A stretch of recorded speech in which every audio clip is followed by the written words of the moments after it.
Quandre Diggs caught up to him after a 17-yard pickup. To hear the veteran coordinator growing from the young quarterback. 3rd down and 7. Howell under pressure and almost. NFL News Today. Gibson whipped on the catch.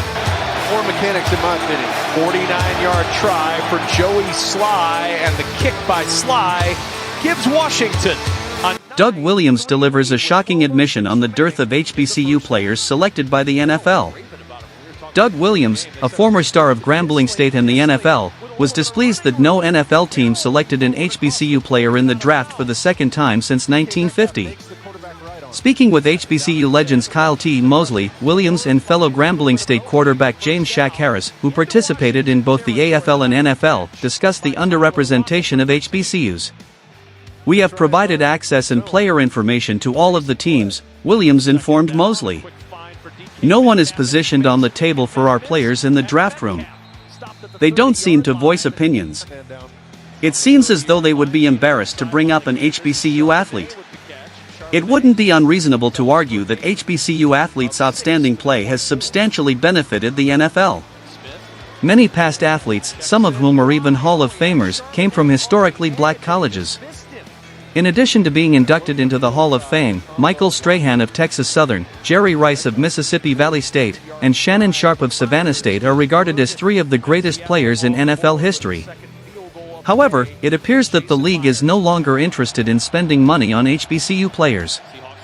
Between 1950 and 2020, a minimum of 1 player from an HBCU was chosen in the draft every 70 years. Nonetheless, the draft passed by without any HBCU representation twice in the previous 4 years. HBCU athletes were not included in the league in 2021 or 2024. Cornerbacks Joshua Williams of Fayetteville State and Isaiah Bolden of Jackson State defied the pattern in the years in between. Mosley brought out the impact of NFL Commissioner Roger Goodell in highlighting more HBCU talent via events like the HBCU Legacy Bowl and HBCU Combined. Even though both events are now televised, it doesn't seem like the increased visibility is sufficient. Williams feels that the team scouts bear the most of the responsibility. "One guy is Jarvian Howard, the running back from Alcorn State," Williams remarked. 10 to 8 broad, 36-inch vertical, and 5 to 10. Over the previous 2 years, he has ran for over 2,000 yards. Everything was his. The scouts have to have the guts to write up a player and inform them that he can be selected in the draft rather than receiving an undrafted grade. Think about this, it's important to take players like Sundiata Anderson, John Huggins, Jarvian Howard, and Davius Richards' draft stats seriously.